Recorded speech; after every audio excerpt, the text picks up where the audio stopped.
Salut à tous, c'est Nico, j'espère que vous allez bien, moi ça va super bien comme d'habitude. Écoutez, il faut que je vous raconte un truc, ça fait plusieurs jours que j'ai ce carton dans mon bureau et ça fait autant de jours que Fanny et Aurore qui bossent ici avec moi me supplient de ne pas chanter dans cette vidéo. Alors ok, j'ai promis je chanterai pas, mais c'est quand même super dommage parce que vous savez pas ce que vous perdez, je chante plutôt bien. Et pourquoi je vous dis ça? Eh ben aujourd'hui, vous le voyez, on va tester une enceinte un petit peu particulière. Cette enceinte est livrée avec un micro, il est en photo sur la boîte. Alors évidemment, vous n'êtes pas obligé de chanter pendant que vous écoutez de la musique, vous pouvez juste parler par-dessus la musique. Alors ce qui m'a intéressé quand Sharp m'a proposé de tester cette enceinte, j'en vois souvent dans les magasins ou sur des sites internet, mais j'ai jamais testé, donc ça m'intéressait donc de voir ce qu'on peut faire avec, mais aussi de voir ce que ça donne en termes de puissance et de qualité de son. Alors la Sharp PS929, c'est une enceinte Bluetooth portable de 180 watts, c'est beaucoup. Elle est autonome, c'est-à-dire qu'il y a une batterie intégrée qui promet 17 heures d'autonomie. Elle est aussi équipée d'un système de LED qui permet d'afficher plusieurs couleurs. Alors cette enceinte peut diffuser du contenu qui vient de plusieurs sources, elle est Bluetooth, elle est aussi équipée de 2 ports USB, de plusieurs entrées analogiques. Comme je vous le disais, il y a aussi un micro qui est livré avec et qui peut vous servir à faire du karaoké ou tout simplement à parler pour animer vos soirées. Enfin, dernière fonctionnalité intéressante, et là c'est plutôt côté musique, et on va pouvoir le tester également, elle est aussi compatible TWS, c'est-à-dire qu'on peut appairer 2 enceintes identiques ensemble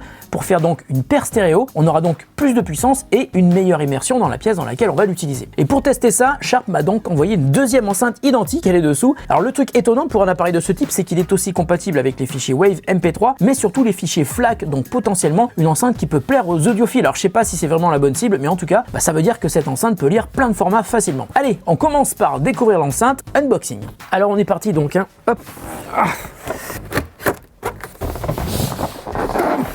Alors déjà, il y a le micro. Voilà, joli micro Sharp. Ensuite, le bloc d'alimentation.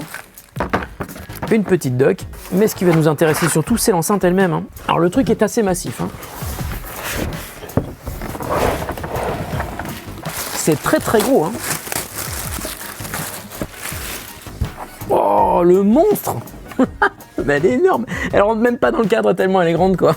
Bon, on va commencer par la face avant parce qu'on peut la mettre verticalement ou horizontalement. Mais regardez-moi la taille de ce truc. J'ai jamais testé une enceinte comme ça, je sais pas ce que ça vaut, mais en tout cas c'est très très gros. Devant, on a 2 gros HP, ce sont des boomers de 6,5 pouces, et puis il y a 2 tweeters, donc les haut-parleurs des aigus. Il n'y a pas de haut-parleur pour les médiums. Sur la partie du dessus, on a un premier bouton pour allumer et éteindre l'enceinte et changer de mode, un bouton pour modifier l'équaliseur et puis pour activer et désactiver l'écho, j'imagine. Ensuite un bouton pour activer et désactiver la lumière.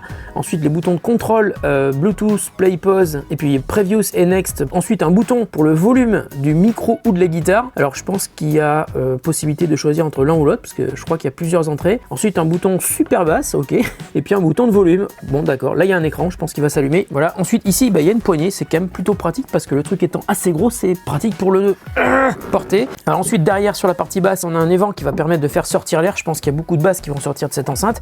Et ici on a un truc qui protège les entrées-sorties. Alors c'est marrant parce qu'il y a un bouton on-off que l'on peut activer sans ouvrir cette trappe. Vous voyez, si je fais ça, là j'ai allumé. Et si je fais ça, j'ai éteint. Et quand on ouvre la trappe, donc ça doit être sans doute pour protéger contre les projections d'eau. Alors déjà, on a 2 ports USB. Le premier port USB nous permet de lire les médias. Le deuxième, je pense également lire des médias et charger avec une puissance de sortie de 5 volts. Donc il est plus puissant que le premier. Ensuite, on a 2 prises jack 6 mm et demi pour brancher un micro et une guitare. Donc on peut brancher les deux à la fois. Et puis une entrée auxiliaire 3,5 mm pour brancher une source analogique extérieure. Ici, la prise pour brancher l'adaptateur secteur pour recharger notre enceinte. Et puis ici, le bouton on-off. Et comme je vous l'ai dit, quand le truc est fermé, on peut quand même activer le on-off, ce qui est quand même assez pratique. Donc voilà, vous savez à peu près tout ce qu'il faut savoir sur les entrées et les sorties de cette superbe enceinte. Je ne l'ai pas encore allumée, je ne l'ai pas encore branchée. On va le faire, mais il faut surtout trouver un endroit où on va pouvoir la brancher en faisant du bruit sans gêner personne. Je ne sais pas où on va pouvoir aller. Bon voilà, ça y est, j'ai chargé l'enceinte. Alors vous pouvez l'utiliser soit sur batterie, soit sur secteur. Elle promet 17 heures d'autonomie, mais franchement, si vous faites une soirée entière, il vaut mieux la mettre sur secteur. Ça évitera que la musique s'arrête et qu'on vous dise « Ouais, le DJ, c'est nul, ton organisation ». Bref. Alors cette enceinte, je vous l'ai dit, elle est Bluetooth, donc vous pouvez connecter votre smartphone, votre tablette, voire même votre ordinateur, mais elle est aussi équipée d'une entrée auxiliaire, ce qui vous permet par exemple de brancher une table de mixage ou tout simplement votre ordi avec une application de DJ dessus. Et il y a aussi une entrée pour un micro et une entrée pour une guitare. Je sais pas si vous allez faire les deux à la fois. En tout cas, quand on branche le micro, on peut parler comme ça et vous avez une reverb. Alors ce qui est vachement bien sur cette enceinte, c'est qu'elle est compatible TWS. Ça veut dire que vous avez cette enceinte qui est donc une grosse enceinte mono, mais derrière on en a une deuxième et on les a connectés ensemble.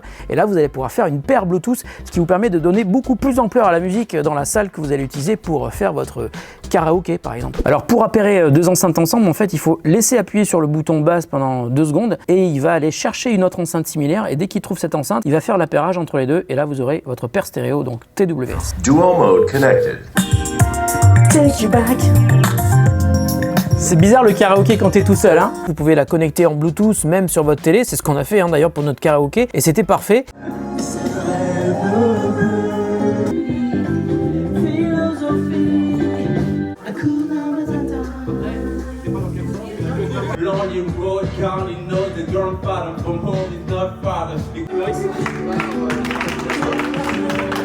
Alors après l'avoir utilisé quelques jours, j'ai plusieurs choses à vous dire sur cette enceinte qui est vraiment une enceinte qui est faite pour faire la fête, et sur ce point là, elle est vraiment parfaite, hein. Alors comme je l'ai découvert en l'utilisant, le bouton Echo permet de switcher entre Echo, Reverb et aucun effet, donc 3 options possibles pour l'entrée micro. Donc là il n'y a pas de Reverb, hein, et si j'appuie sur le bouton et que je laisse appuyer, on va avoir la Reverb qui va apparaître.